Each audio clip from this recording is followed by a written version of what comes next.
Hey, what's up guys, my name is Cherno and welcome back to the Sparky engine series in which we take a look at making a game engine from scratch in C++ and OpenGL. So this episode we're going to be taking a look at Visual Studio, and this should be a rough overview of how to use Visual Studio and a few things that might come in handy along our awesome journey to creating this thing in less than 40 days now because a lot of devs coming up. Anyway, that aside, we're going to be basically taking a look at Visual Studio. So cool. This is not supposed to be some massive overview. A lot of the things will basically come as we go on, with our journey. So I'm not going to pretend to cover everything here. I'm just going to cover a few basics so that you can get started and so that you know basically what's going on.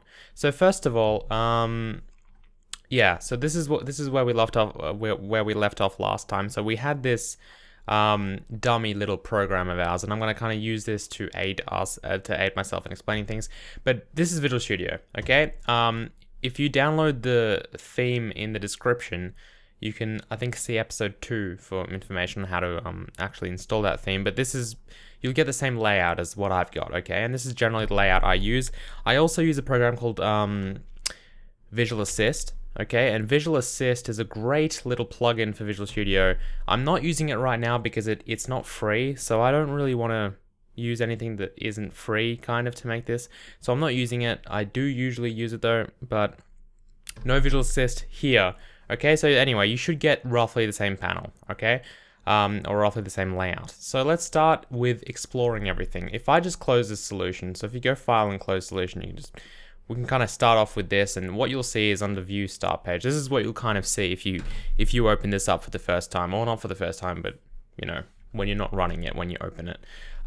So over here we can make new projects, we can open projects. We've got our recent Hello World, all this stuff you guys will probably understand. But the way I opened my project was I clicked on Hello World. Okay, that's what we'll be doing when we're making the engine. This is really basic stuff. I'll probably stop talking now.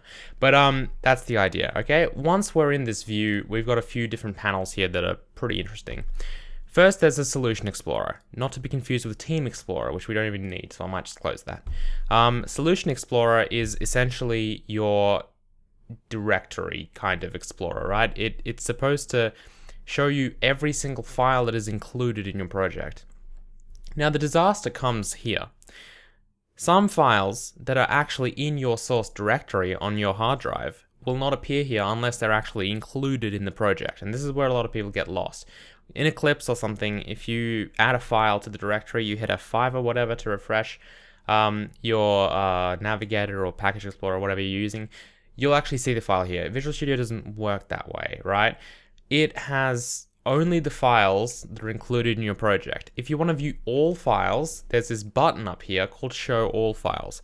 Now, Show All Files won't be there if you've got the solution, if you've got the solution selected. So you can see it disappears, right? It's here now, but if I click here, it'll disappear. So a lot of people might be like, oh, I can't see it. That's probably why, right? If you click on your project, you should be able to have this Show All Files button.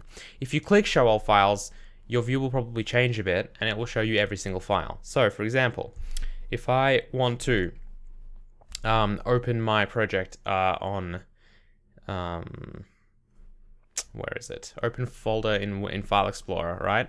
I'll see my Hello World directory.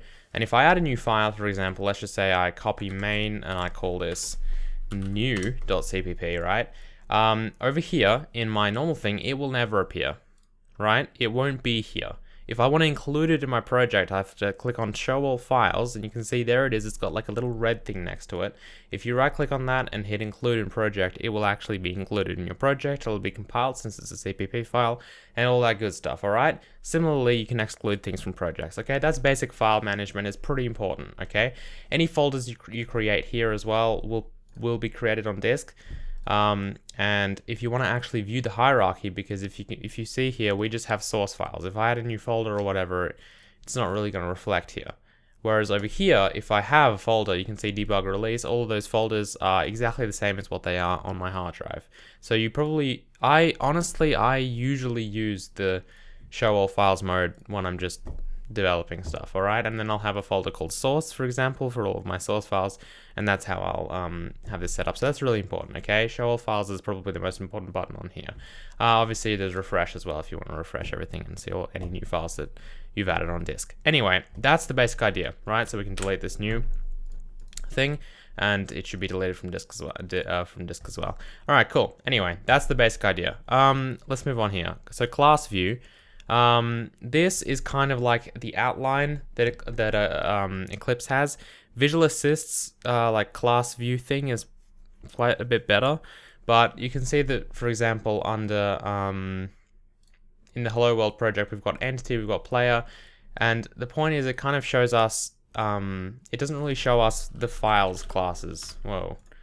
All right, I don't even have Visual Assist, so I can't open file. Anyway, it just shows us generally the stuff that we've got, like player, and it's just a general class kind of explorer. It's kind of useful sometimes if you want to take a look, so we can see what player is, and we can see that entity is base type of player. Anyway, you can search here and whatnot. Class view is kind of important. All right, let's move on.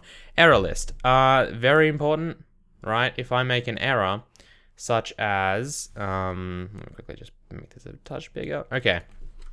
I forget a semicolon or something, we'll get an error here. Now, what's kind of important is that if I do something that isn't really an error, right? So I actually demonstrated this when I, whoops, not build.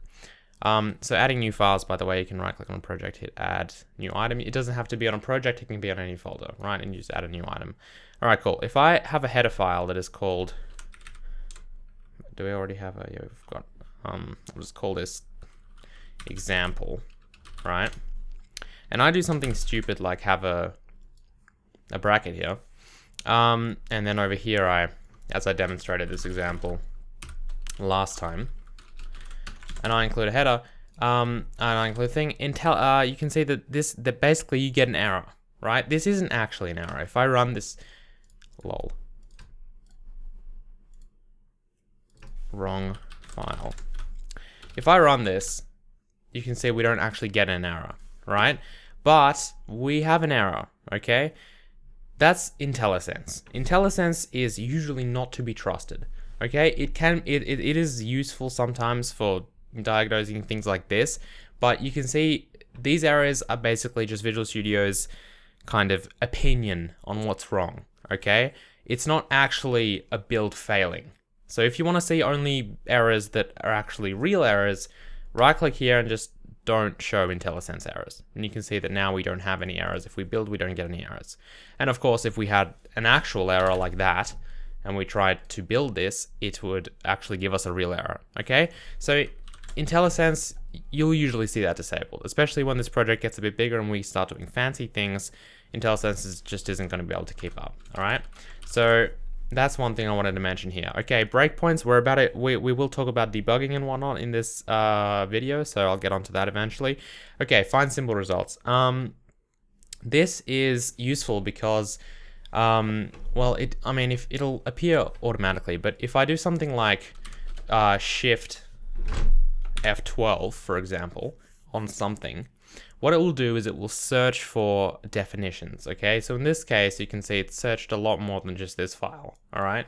And a few shortcuts I will get onto in the future, but yeah, essentially if I want to see where player is used, this is kind of like the show all references in Eclipse. If you right click and go like workspace show all references, it will just show where it's used, right? So if I go right click, you can see Shift F12 is find all references, okay? So it'll search for everywhere player is used. So if I was in player and I'm like, who's using this constructor?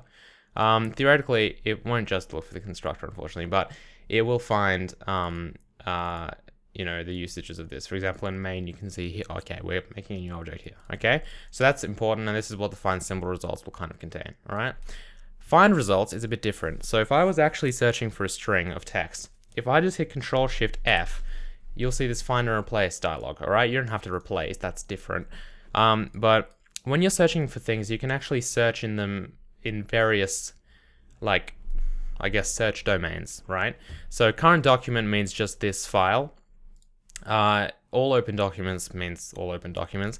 Entire solution. Now, current project will mean just the Hello World project. If you've got multiple projects in your solution, you can actually search the entire solution as well, which is really cool.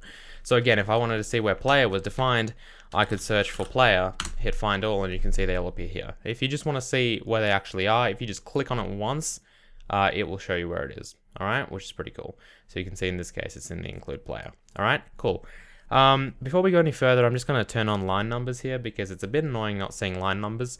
And I think Visual Studio now by default doesn't have line numbers. So if you go into Tools, Options, and then under Text Editor in all languages, all right, just under General, which is just that, you'll see line numbers. Just hit OK on that, and then you'll be able to see what line of code you're on, which is very useful when you're looking at error messages especially.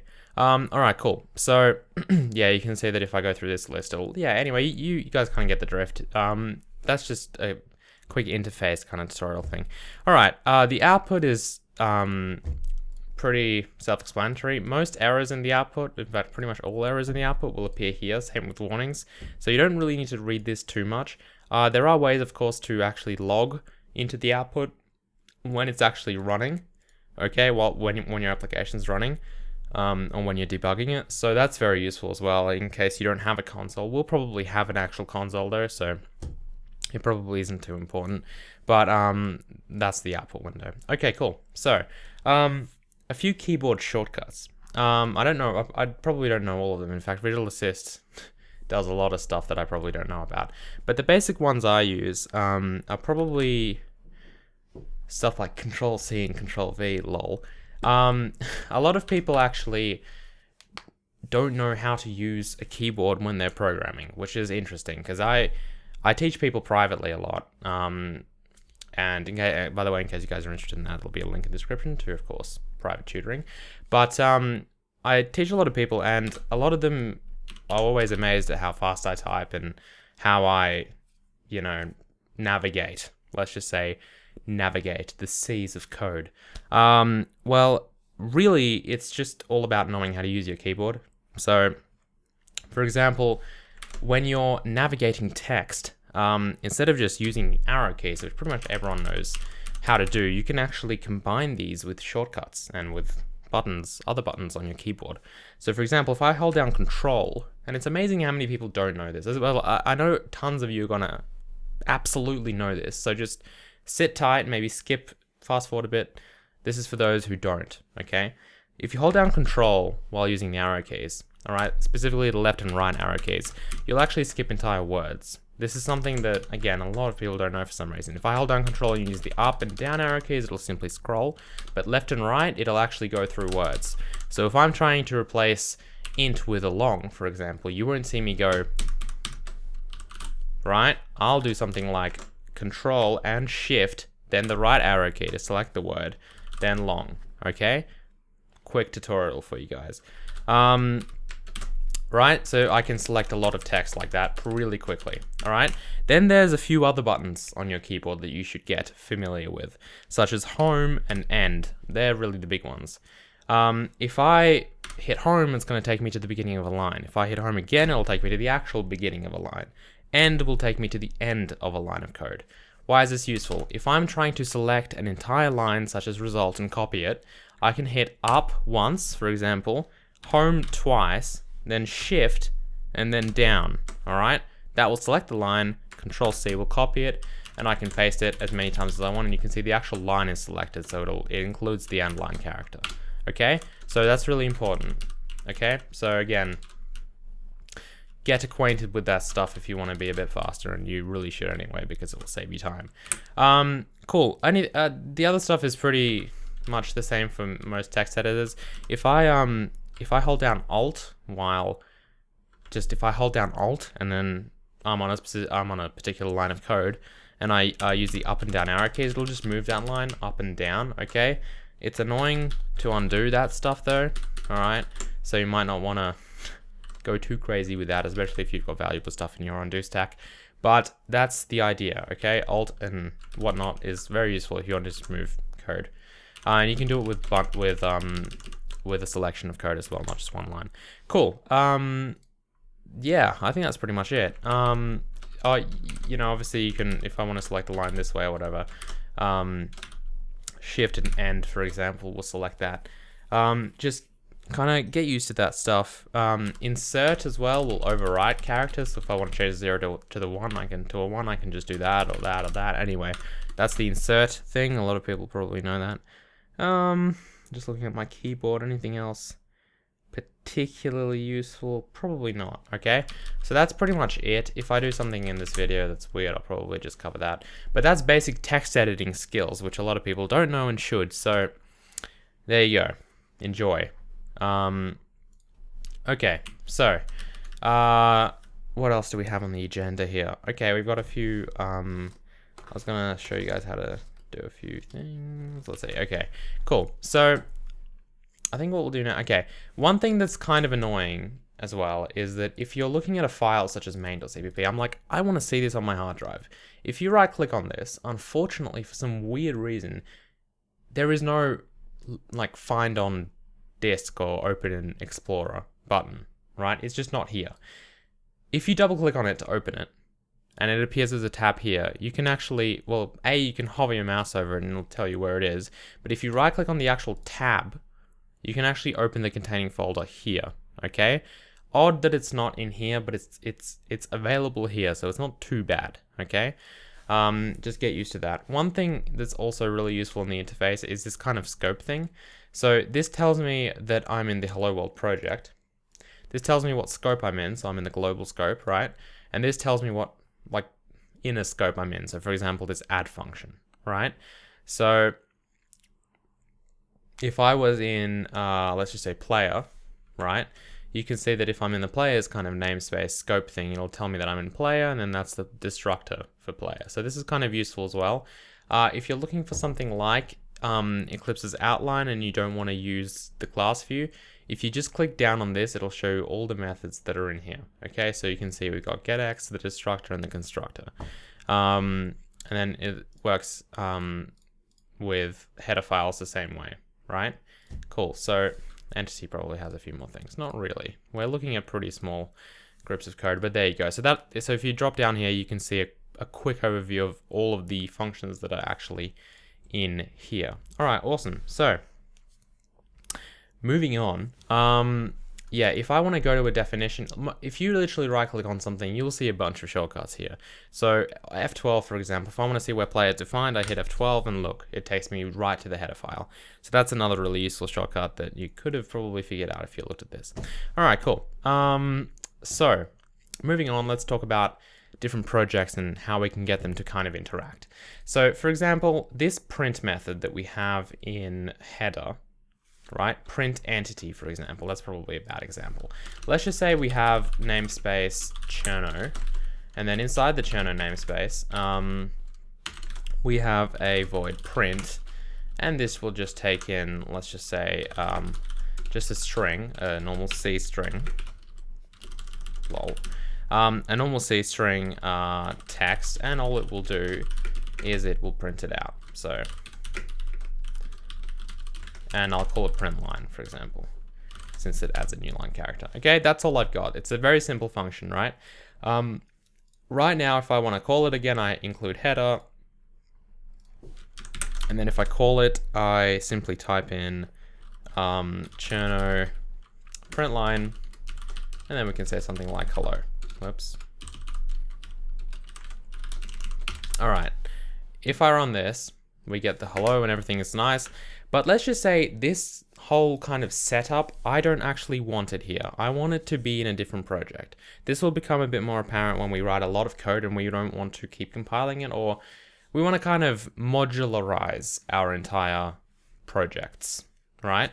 So what we want to do is we want to, we basically want to have separate components for each component of our game engine. We might have one for graphics, we might have one for audio, we might have one for like special textual loading or something.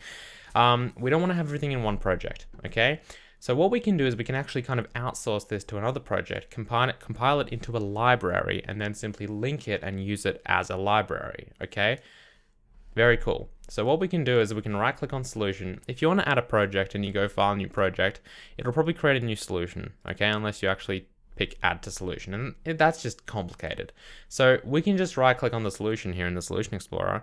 If you want to get any windows back, by the way, under view, you'll see everything. Cool.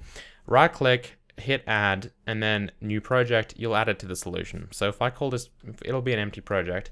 I'll call this printer because it's going to print things. Under source files, I'll just quickly add printer.cpp and printer.h. So the reason I'm doing this, by the way, is just to show you a basic workflow between projects and also how to set up projects to use external references, which is very important. So we've got printer.h. So I'll have my pragma once header guard. I'll have my include printer.h, and then what I'll do is I'll have my I'll literally go into I'll literally go into where header, right? And I'll just cut this code here. And then under printer, I'll have this, right?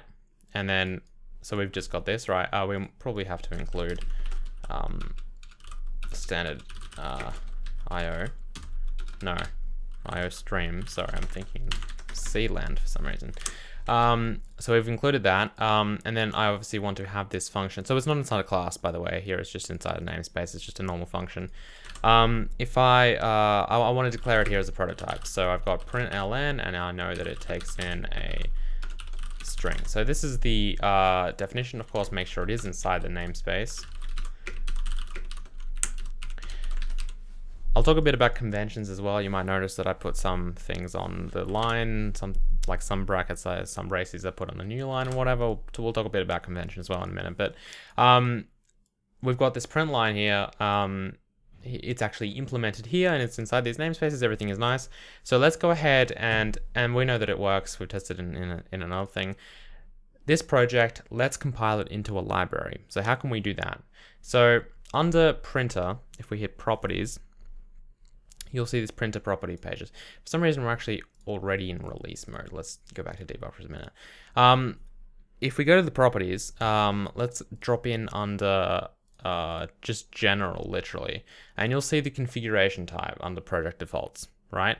If we change this to, we can change this to a number of things, such as static library, dynamic library, and a few different things. So right now it compiles into an executable, and that's fine for most things, right? If we actually want it to have a main method or a main function and we want it to actually run it on its own. But if we want to reference it in other things, yeah, what we want to do is we want to actually compile it into both a static library and a dynamic library. Now, a static library is usually used for basically debugging and for actually writing code with, right? So this is kind of like an API thing, whereas dynamic library is pretty much a binary that you provide, which gets dynamically linked into an exe file, for example, when it actually runs.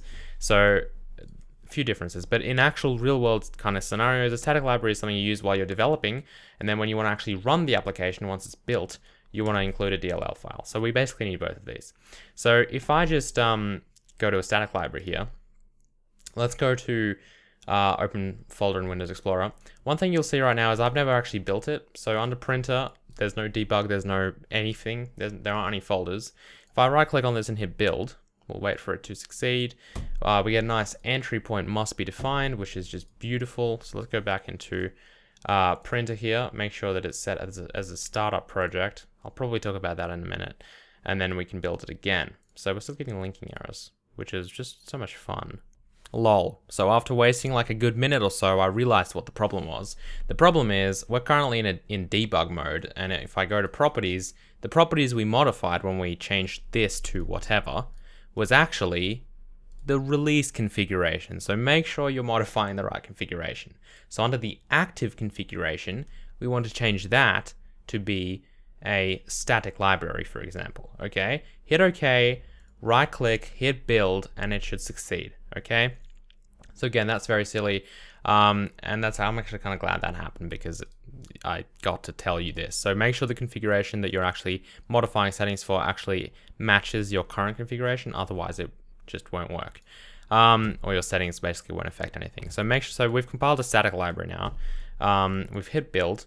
You'll see now under printer, we should have a debug folder.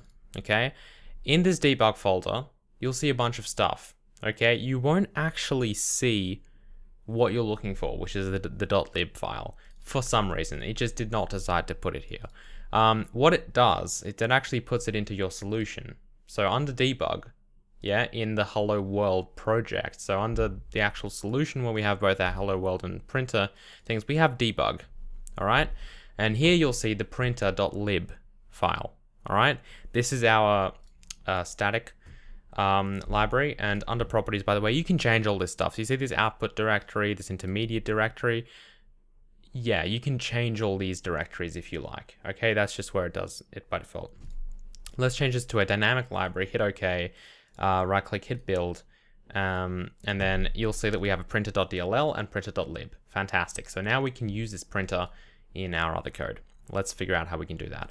For the purposes of this, I'm just going to remove this project completely. Okay, if I hit OK, it'll be removed. The reason I did that was just because you can see it didn't actually delete the files. I just removed it from here. I just want to basically complicate this less and show you that I'm not just simply referencing it. I'm actually not, the code isn't being compiled or anything anymore at all. It's already been compiled into 2 files, and that's that. Also, I did compile it as a debug build. Again, this is just for testing purposes, not for releasing or whatever. So we've got printer.dll and we've got printer.lib. These are our products. How do we use them in Hello World now? So the thing is, we'll actually need one more thing. We basically need 3 things to be fully set up with this project. We want, we've got these, we've got the lib and DLL. We also need the header file, which is printer.h here. And you can see it's just 94 bytes of glory. So if we copy this, and I'm just going to put this into here for now, make a new folder called printer API, right? And then I'll put all these lovely files into this folder so that you can actually see everything we basically need. So under printer API, excuse me while I just cut this for a minute and put it out into the real world. Under printer.api, we've got 3 files. All right, I'm gonna basically toss this into 3 directories for you. We've got our includes, which is printer.h. Yeah. We've got our, in fact, I'm just gonna put this into a Cherno folder because it is in Cherno namespace, so we'll be nice. We've got our binaries, which is printer.dll, and then we've got our lib, which, as you can imagine, is printer.lib. Okay, so this is typically 3 directories you'll see when you actually download someone else's library. What we're going to do now is include these and use them in our Hello World project. So as you can see, we don't have the print thing anymore in header, everything's gone. Let's go back to main and figure out how this actually works. So I'll set main back as startup project. Of course, that has been done because we deleted the other project, but make sure you set the right project as your startup project. Very important. You can see this currently is an error, okay? So what we want to do, first of all, is include this header file, right? Because that has the definitions, this header file has the definitions of how we can actually call this function. It doesn't have the implementation or anything, but it tells us how we can actually use this function. So we want to include it. Now, we could just copy it into one of these directories and include it. I'm not going to do that. Instead, I'm going to teach you guys how to add a new include directory. So under properties for our project, we've got basically 2 options. Under VC++ directories, we've got our include directories. We could add it here. In C/C++, there's also additional, under general, there's also additional include directories. So you can add it here. You can add it wherever you want. Okay, I'm just going to add it here for no particular reason. So what I'm going to do is I'm going to just copy this path, right? And then pop it in here. Okay, you can also use macros, I think they're called here. Yeah, so you can actually use, if you want to have a relative path, you can also use a macro, for example, to get the current solution directory, so that if someone else downloads this project file, and they'll probably won't have a user called Sparky and whatever, so you might not want an absolute path, but this is just how to set it up on your computer. So use macros if you like. So we've included this as an additional include directory. Okay, what that means now is we can use these angular brackets. So in the last episode's video, I actually forgot to mention the difference between these. If you're using quotes, it means you're relative to the current file. So it means I'm relative to main.cpp. So if I open this containing folder, I can see that I've got, for example, player.h. I can include that because I'm in the correct directory, yeah? I can also, for example, in this case, if I really wanted to go to printer API, you'll see that the current directory that I'm in is hello world, so I need to go back a directory, then into printer API and include. So I can actually do that. I can go back a directory like that, go back into printer API, include Cherno, and then printer.h. That's perfectly valid, all right? Angular brackets are for paths, or basically paths that originate in a directory that we've actually told the compiler to add as an include directory. So in this case, we did specify this directory, right? So that is an additional include directory. That is an include directory. So when we use Angular brackets, it will actually search that. So now we can just use that, hit up Cherno, and then /printer.h. You can use backslashes or forward slashes on Windows, doesn't matter. Okay, cool. So there we go. So now we've included it and you can see where it is. Again, if I just included that other directory, I didn't make that Cherno folder, we could just do that. Cool. If you really want, you can get rid of the extension completely, right? And just literally on disk, get rid of the extension, and then you'll have it. You can have it kind of like a lot of the C++ libraries are, so it's up to you, but I like having the extension there just to remind me it's a header file. But there we go. All right, so there is that printer.h. So now you can see the error goes away. So can we run this? Can we build it? Can we just be awesome now? No. We get this scary error message that a lot of people are very frightened by. Okay, unresolved external symbol. And I remember back in the day, I used to be scared of this one because there's a lot of @ signs here, and that's just not a good time. So what this means is that literally unresolved external symbol. Okay, so it found this print line. It's fine. It's in the header file that we included. But, lol, I love how it actually went to print. Why did it go to that? That's very smart, that one. Where is this? It's because it still thinks it's part of the... That's annoying. Anyway, we'll ignore that. So pretend it's not here. Okay, that's amazing that it did that. It has the definition of the function, so it knows how to call it. That's why we don't get an error here, and we don't actually get a compile error. We get a linking error. Okay, hence the LNK prefix to the error code. The problem is, it's found the function definition. It knows how to use the function, but then when the linker actually tries to look for the function itself to make this Cherno print line actually do something, it can't physically find it. So it has the definition, but it cannot find the implementation. That is all this error means. And then this, you can see it says, we've got a decal here, and then Cherno print line, it actually tells you what function it can't find, which is nice. And it tells you this referenced in this main function. All right, fantastic. So all we need to do is tell it where this is. So how can we do that? Well, glad you asked. Because back in here, under VC++ directories, you'll see a library directories. We want to point it to that .lib file, or the directory that has the .lib file. So again, if I go to my printer API, I go to lib, and then I find this, I can copy this path, paste it in here, hit OK. Again, you can use macros or whatever to get relative paths to the current solution directory or whatever. We've got this, and then we can hit OK, and it's all good, isn't it? No, it's not. We've given it the actual directory, so it's like an additional include directory, but when we included something, we had to actually, like when we added an include directory, we actually had to use the include, didn't we? Same with library. So how do we do that? Well, under properties, under linker, because remember, this isn't a compiling thing, this is a linking thing now. Under input, there's additional dependencies. Over here, just click on the drop down menu and edit. You don't even have to do that. You can just type here, by the way. So I can just type stuff here, but I'm just doing this so that you guys can see this a bit more clearly. We want to type in printer.lib, okay?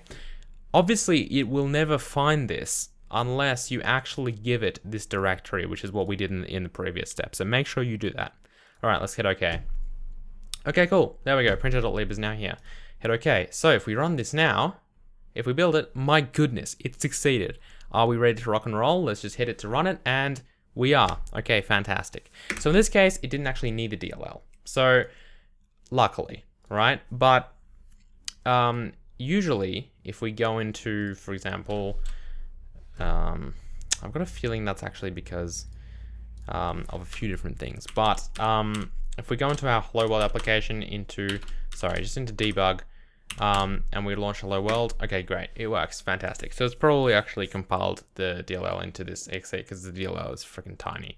But usually you would need this DLL here in our fantastic Hello World application to actually run it. In fact, in release mode, you might actually do something like that. Okay, we'll talk about that in a minute. Okay, cool. So that's essentially how you use a library. It's pretty simple. It's not too difficult. Let's move on to a few different build configurations and whatnot, and then I'll go through debugging, and I think we'll be done. So if I, under properties here, if I change the build configuration to release, right, and I build it, we'll probably get errors, right? And you'll be like, what do you mean? I specified this include directory. Remember, each configuration has its own set of properties. So make sure you're under release this time, and what you might want to do is just go to debug and copy and paste pretty much all the stuff like the include stuff. So I'll just copy, paste. Okay, you might want to do all that stuff. Stuff in bold is stuff you've changed, okay, or have been modified. Make sure you hit yes when you go between them. So that's kind of nice. I also like the fact that if you keep clicking on things like that, this actually becomes wider and wider. It's quite comical, really. But we also want the library directories to be included. So I'll copy and paste that. And then finally, we want the additional include directories under general to also be in the release configuration. All right, cool. And now if we run this, it should totally work. Okay, cool. Now we get errors.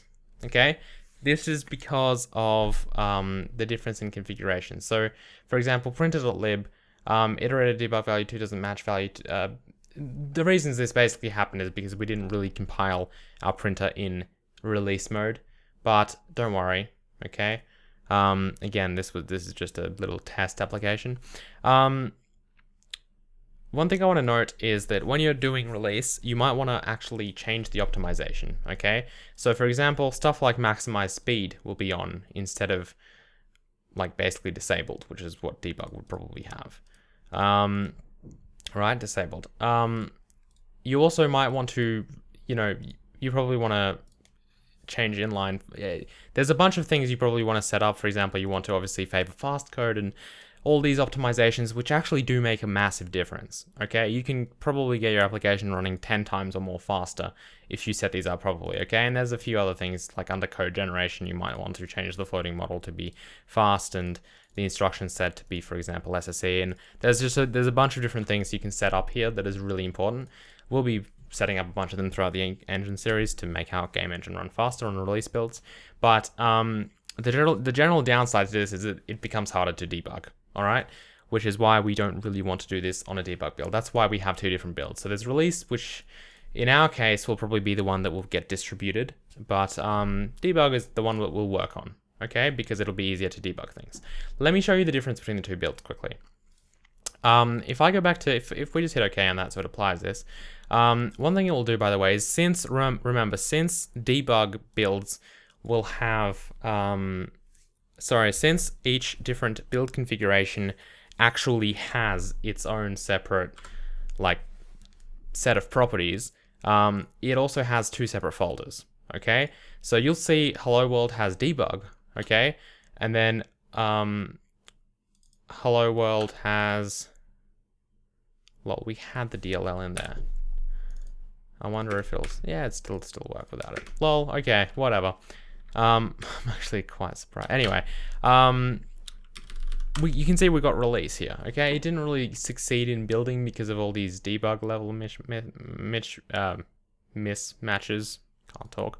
But we have this release directory that it generated, okay? So it'll generate multiple directories. So if we go up here quickly, and let's just remove this printer thing, because that was more of a test thing.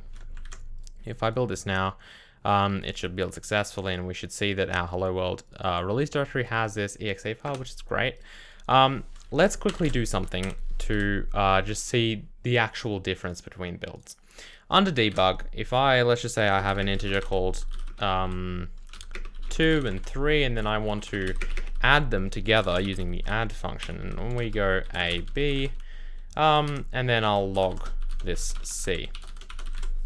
Yeah, if I'm in a debug build, all right, let's build this for a minute. Make sure it says cool. I'm gonna put a breakpoint at log, okay? And then I'm gonna run this, and we'll go through breakpoints in a minute. And you'll see that when I run this, it'll actually physically stop the application at that breakpoint, and we can examine our current program, okay? Specifically things like memory and what's in there.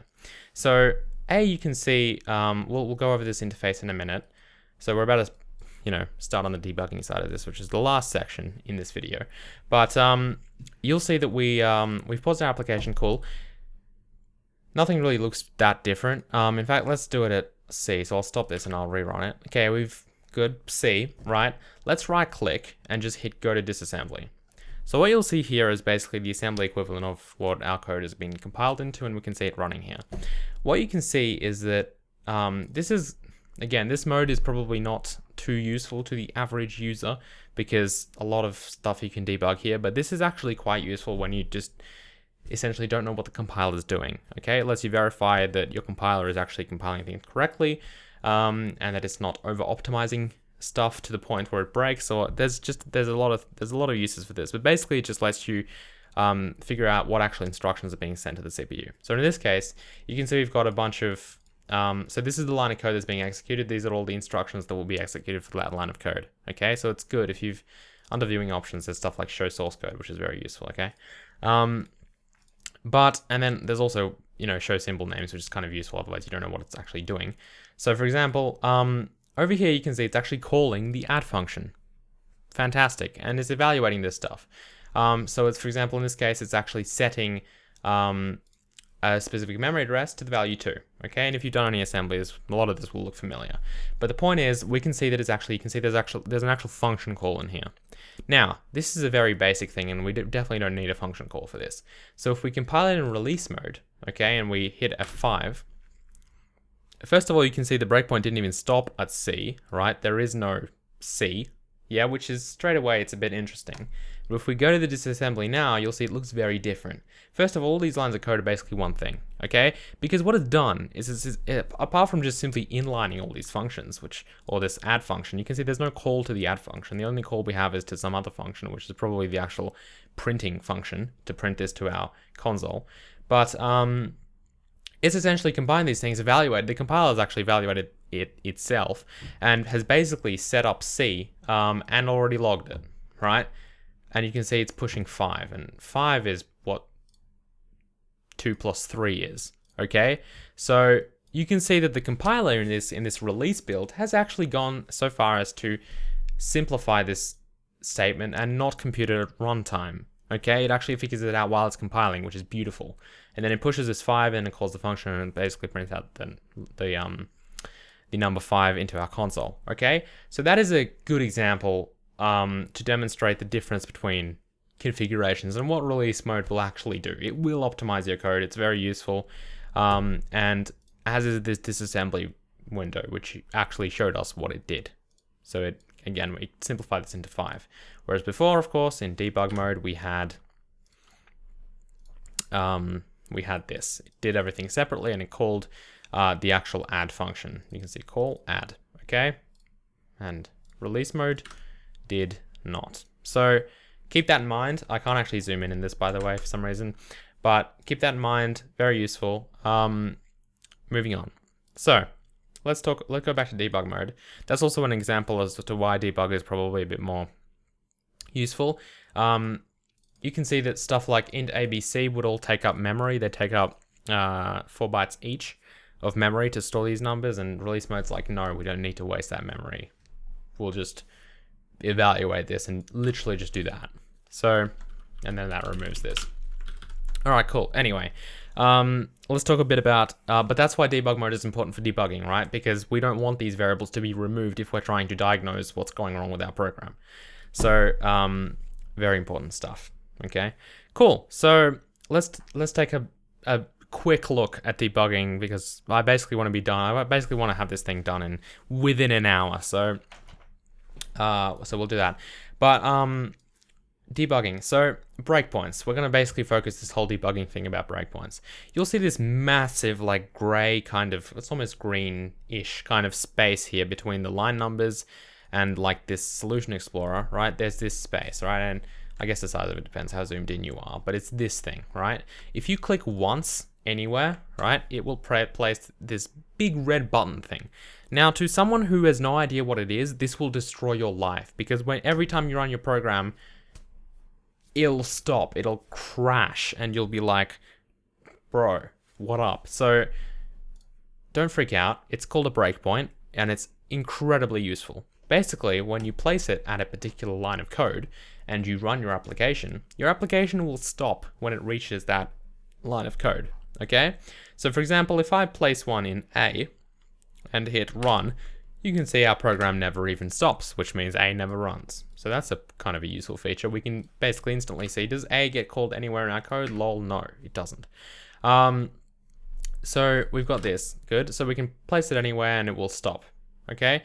F9, if you're on any line, F9 will place or remove a breakpoint, pretty useful. So when we do this, it will pause our application and it will show us a bunch of things. First of all, it'll show us a few values which are important to us. In the bottom here, you'll see autos, locals, and watch. These windows aren't present in the when you're not debugging, right? When you are debugging, you get this different kind of view, okay? So under autos, I think I'm not sure exactly what this window is supposed to do. I think it just kind of grabs a few variables that it thinks will be important to you to look at, right? Locals will just look at every local variable you've got. So we've got 3 here. And then watch allows you to basically tell it what variables to look at. So if I click here and type in A, it'll tell me the value of A, right? I can also click and drag variables in and stuff, and it will tell me its values. So that's kind of useful as well. And you can see it says watch 1. That's because you can have like 4 watch windows. They're not under view, by the way, these windows. They're under debug and windows. Okay, so you can see this watch. We can have up to 4 watches. Okay, there are other important things like modules.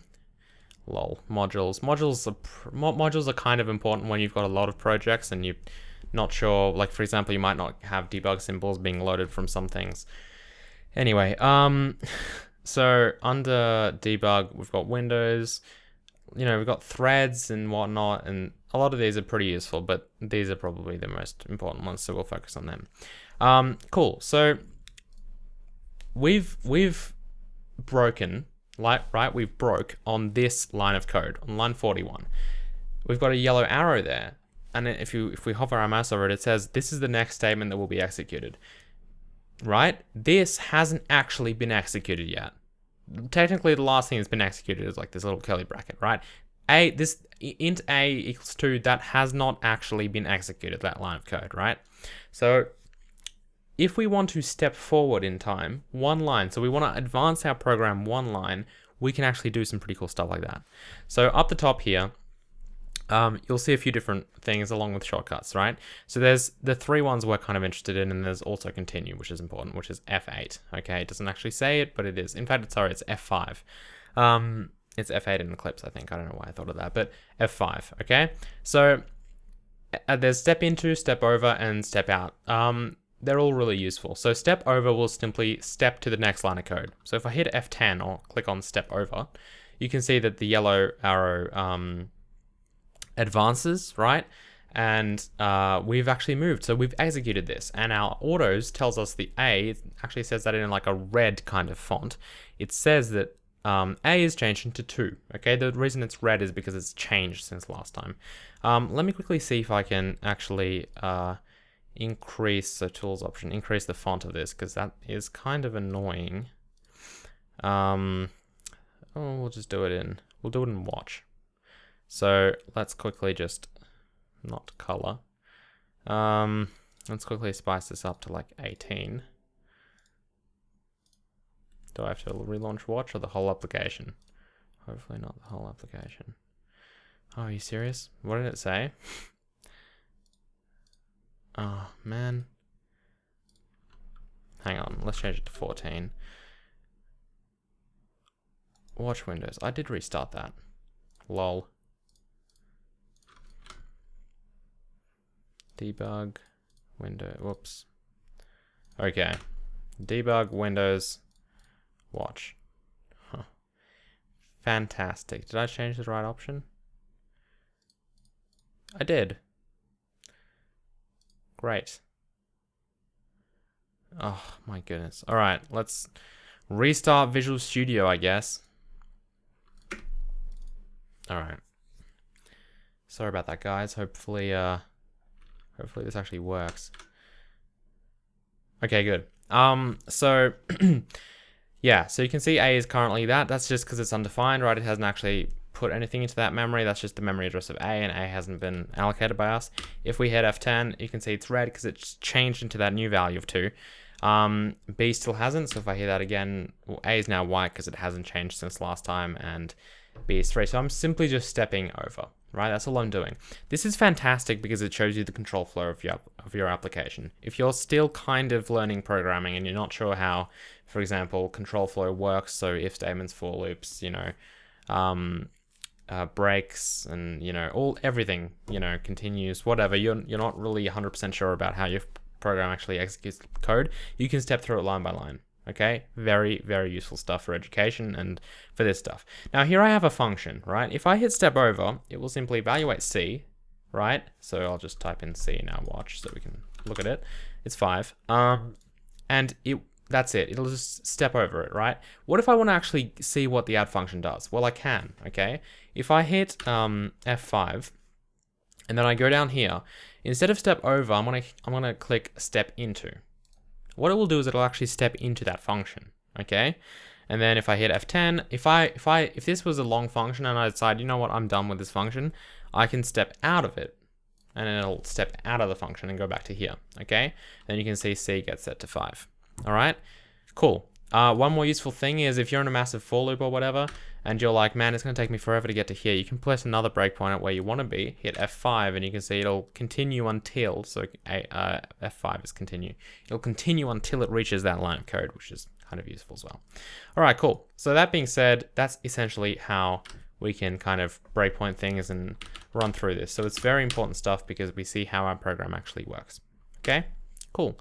And then these are the 3 views that we want to look at. So yeah, the other cool thing that we can do is have conditional breakpoints. So if I put something here, okay, and I say, you know what, I want to break here. So if I right click on it, under condition, okay, I can actually say C greater than 5, and when it's true, okay. So if I run this and C is 5, it is fine, right?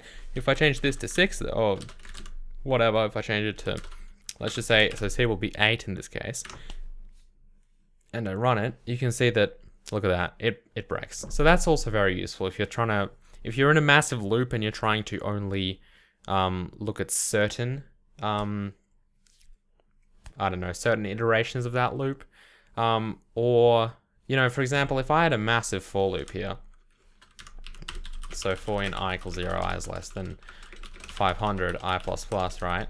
And then I'm like, and then it logged it or whatever, whoops. And then I was like, you know what, I want a breakpoint here.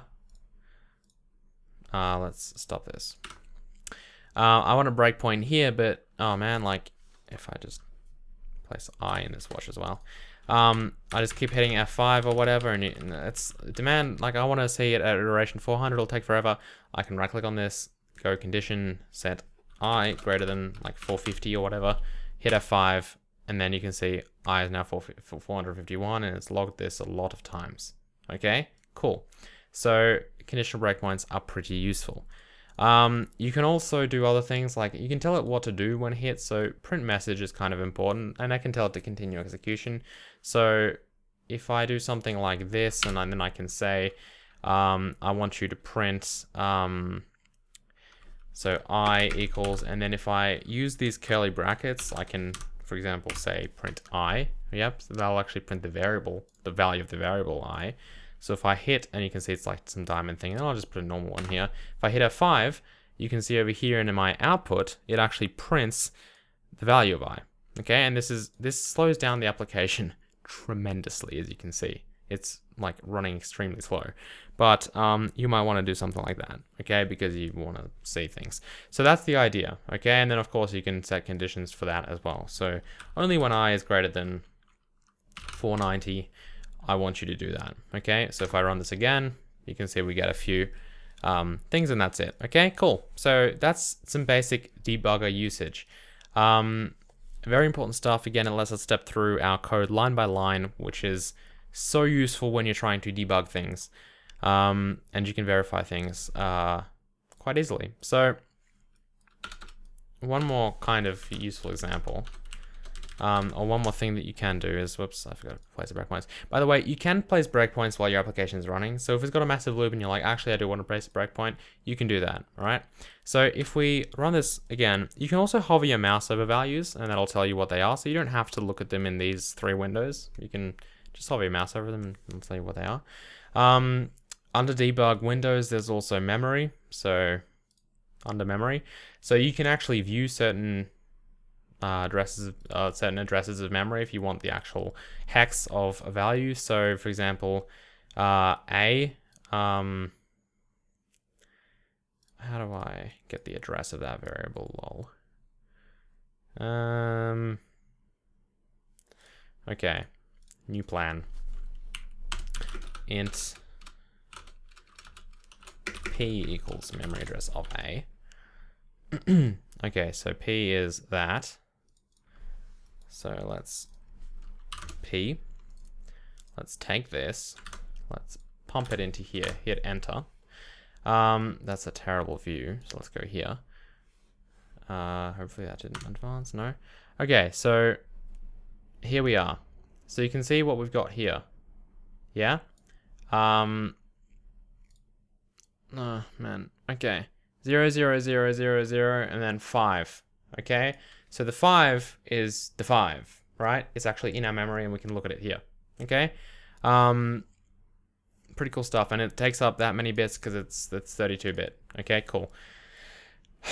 Right. So, that's one more useful thing that you can do. Again, that's very seldom actually useful, but I thought I'd show you anyway. The main reason I wanted to show you this is because you can hover your mouse over variables. Cool. One more thing and then we're done. Under add, for example, I know that this function, I'm like, you know what? I'm ironing out my application. Add, this shouldn't be called anymore. In fact, I'm not sure why. It's being called somewhere. I don't know where. It's ruining my application. I've written so much code, I don't know where it's getting called from. If you run this, okay, and then we, of course, break on when add gets called, you'll see this thing here in near your output thing called call stack, okay? In your call stack, this is basically every line of code, or rather every function call that has gotten you to where you are now, to this breakpoint, right? So you can see that this is the actual breakpoint. And then if I double click on this, line 43, it'll say, well, this, okay? So this, we can now see, is what called that, right? So if I had another function called lol, and then this was actually in here, for example, in lol, okay? And then I ran this, whoops, let's see, is undefined. Let's put log in there as well. So there's that alt up arrow shortcut. Lol must return a value, not anymore. And then we see here, you can see that we go to main, that calls lol, right? By the way, this says, this thing isn't really correct. It says this is the next statement to execute. So that means that this statement is currently being executed. Again, I don't know why they didn't just do that, but anyway. We've got this, right? So we can see that this is what calls lol. Lol calls add, and then add is where we're at, okay? So this call stack is very useful for exactly that reason. All right, cool. Anyway, thanks for watching, guys. If you have any questions about Visual Studio, please leave a link in the description. I've covered very little, but I've covered pretty much everything you should probably need to actually get going. So again, if you got any questions, just leave them in the comments below and I'll try and answer as many of them as possible. I think on the weekend is when I'm actually going to start this series. So I've done all the introductory videos now. I really do have to get on with the series because, again, I want to have something done by Let 'em Dare. So I'm going to... So none of these were streamed, okay? None of these were actually streamed. All of these are just me recording them. I will be streaming them from now on, though, okay? So if you want to watch those streams live, which you probably do, make sure you go to twitch.tv/the Cherno and you either follow me there, or probably more effectively, or like, I guess a more effective approach would be to follow me on Twitter, because Twitch doesn't really, like, unless you're on Twitch all the time, you probably won't know that I'm even streaming. It'll just send you like some email or something. But on Twitter, you're probably more likely to be following me on Twitter, and you'll have like a phone with your Twitter feed there, so you might see that. So if you follow me on Twitter, twitter.com/the Cherno, I'll of course announce when I'm about to stream, and then I'll start streaming and we'll actually start this game mission. So that should be sometime on the weekend, because I won't have time until then, unfortunately. So Saturday or Sunday is when I'm going to stream. And then of course I will record that stream and post it on YouTube, and that'll be the official first video of writing the Sparky engine, where we'll start with a blank project and everything, and make this awesome Sparky game engine. So yeah, any questions, leave them below. Hit a like, hit the like button if you enjoyed the video, and I'll see you guys next time. Goodbye.